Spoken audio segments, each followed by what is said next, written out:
Back working on the Mach Z today, and the more I look at this thing, the more and more I'm starting to realize that this might not be a race sled or a Mach Z at all. It kind of ended up being a lot of things that made me start to think that. The pipes interfere with the hood.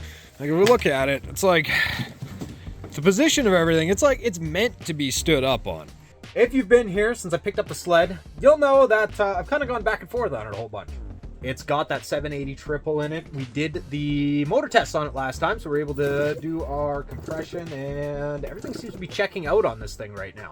I started actually thinking that maybe, just maybe, this was actually a mountain sled that somebody tried to build, but either didn't complete or they just gave up on it entirely. This machine has all that fun stuff, all that relocate stuff onto the handlebars, but the only gauge that was kept was the speedometer. And the deal is, if you're trying to build a mountain mod, as long as your gearing is right, mountain guys, we don't really care about speed that much. So it's like the fact that we only have a speedo left and not a tack, and then the fact that like the pipes interfere with the hood, the wiring is literally everywhere. Oh, I don't think really, well, there could have been an electrical fire, but I'm not really thinking that anymore, because now I'm finding other charred up parts. I know Shaun's kids are watching, and his boys have probably never even heard a triple run, so let's see if we can get this thing to at least make some smoke today. I can't guarantee that it's gonna run, but if we can get it primed, maybe we can at least make a little bit of smoke today and start there. I don't think I'm gonna be able to get it to run properly. We gotta gut the whole fuel system, which is gonna be part of today's video.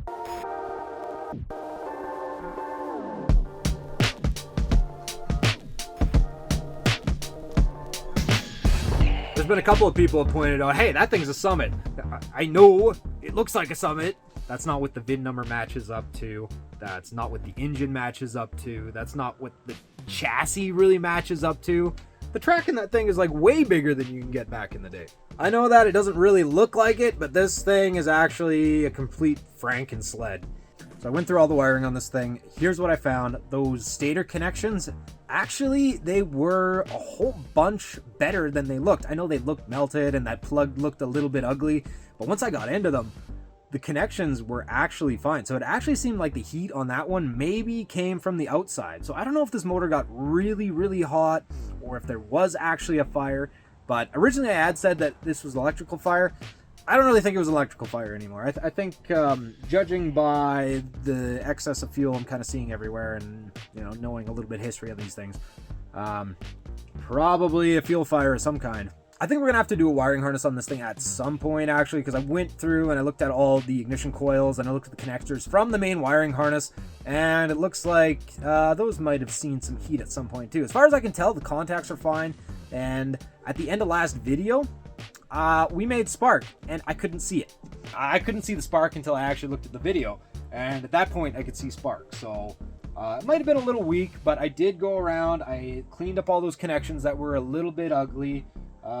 Didn't really have to do a lot of wire repair. It seems like even though that some of those wires are a little charred, the connections inside actually seem to be fine, which leads me to believe that the heat came from outside the connector, not inside the connector like I had originally thought.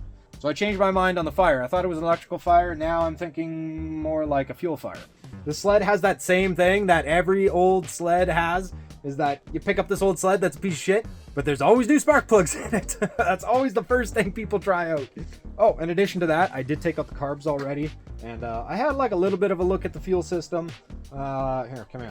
So these fuel lines are old and hard as hell, but they may have also seen some heat exposure at some point. And guess what else is super fun about this? The fuel pump, where there's like 6 fuel lines, including a return line to the tank, all connected up to. Guess where that sits? That all sits right under the engine. So if we're going to be doing that fuel pump effectively, replacing all of our fuel lines, that means we got to pull the engine. So we're going to be pulling the engine next week now. There's probably a little bit of a way to get around it without pulling the engine, but we're just going to clean it up, pull the engine, put on all the new lines, and we'll check it out from there. Let's open up the carbs and let's see what those look like. Okay, carburetors. I took these out just the other day. So I got these sitting like they'd sit on a sled. So we got the clutch side over there. So this is the intake side of the carbs. So that's that vent that got super hot. So this is a single actuated triple carb. So that's kind of nice. So we don't have to worry about triple cables or nothing like that. We may have to do a sync on this. We may not. I'm kind of hoping that it's just going to be in sync already. As long as you don't play with these, they really never do go out of sync. Okay, so I'm going to drop the bowls on these carbs, and we'll see if we need to get a rebuild kit or what the deal is with this.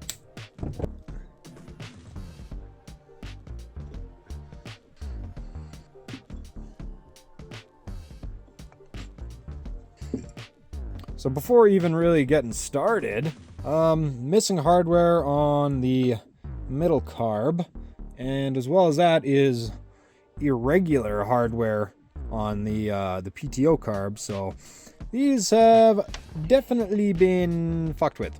And check these bowls out. Isn't that the prettiest thing you've ever seen on a snowmobile carb? All of them are pretty ugly. PTO and mag side are the worst. That is gross. So all of these jets right here, those are all the main jets, this little nub, are going to be clogged right up for sure. So in fact, I'll even take one out on camera. Pretty ugly. I wonder what size of jet we have here, because there is a chance that all of these have a different size jet in them. Or at least one has an oddball sized jet. Not generally you'll see that, but sometimes you will. That is clogged up. So it was my original plan to actually clean these, and we were gonna put them back together today, but I don't think we're gonna do that anymore, because I think this carb, the one that we have open right now, is actually the big problem, and it might actually be the cause of the fire altogether. It's been a while since we've done a carb video. This is our fuel needle. This is the needle that controls the fuel into the carb, regulates it, along with the float. A lot of times you can see like a little ridge right on that nylon bit, and generally I won't even recommend that you even touch these if you take them out. Like, if you ever taken these out, like, we're gonna replace it, so it doesn't matter, but my general recommendation is if you're doing carb work and you plan on reusing this, don't even touch this. Like, don't clean it, don't touch it, anything. Just leave it alone.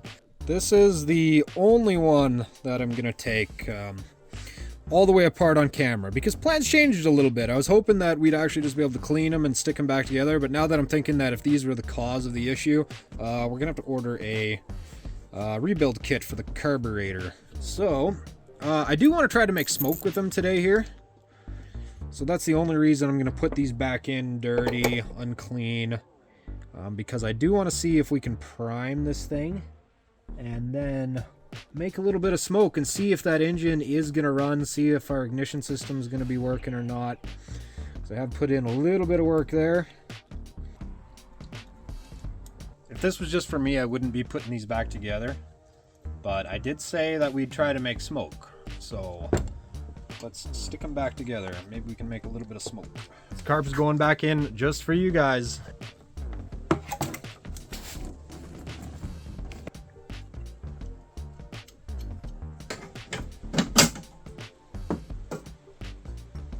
I'm gonna have to start numbering these. Blue hot sauce! Actually, not a bad chance. We're gonna be making fire today. These plugs have never been installed. No, the gasket is still crushing on them. Alright, so we already got new plugs. Already at least partially corroded. I don't know, let's see what happens here. Well, hopefully nothing gets out of control. Got no way to shut it off. Okay, no kill switch, but there's also no belt on it.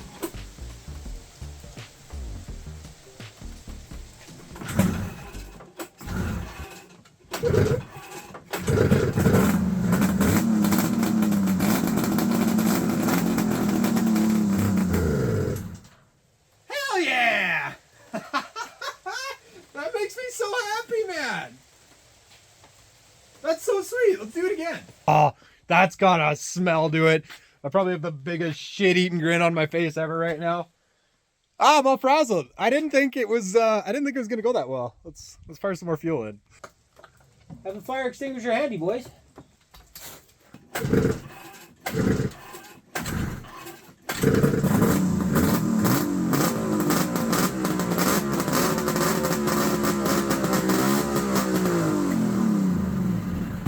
That sounds so mean. Oh, it's smoky in here now. Okay, before we go into the fuel tank, we're gonna do something just for Shaun. Okay, Shawnee. I spent the last 3 minutes priming this bad boy just for you. And you might have to excuse the camera work because this might take 2 hands.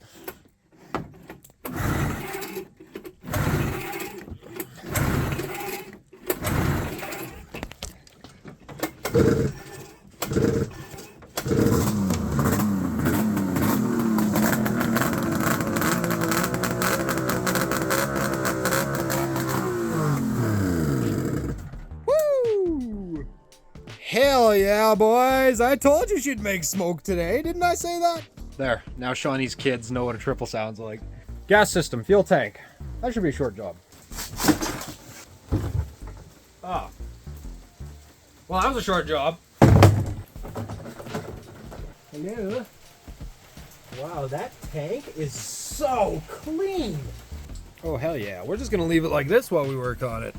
So these are those fuel grommets. I think I put these on order.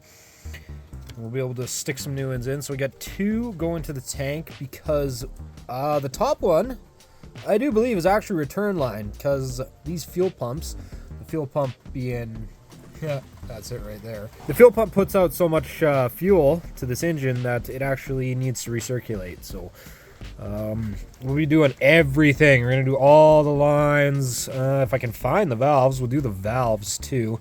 Just need a new handle for that one, really. Yeah, I think we'll just leave it like this until next video we're taking out the motor. This would actually be one wicked sled that we did like a full restore or something like that on it, because actually everything is in really good shape. Like, I did polish up the hood a little bit, and the seat would need to be redone, and the hood would need some work, and really some polishing and replacing a couple broken parts. This thing would be an awesome restore. I think I'm gonna wrap up that video there. Links, sponsors, Discord, Shaun's links, all that good shit down there in the comments. That's it. More smoke next time. Womp it, everybody. See you in the next video. Like, how many of you miss just being able to do this? And there you go. You can work on your entire sled. Not like that thing. I don't even know if I'm gonna fix it. Maybe we'll AC 130 it or something. Oh, this is the old plasti dip. Alright, I'll make a video of us peeling that all off.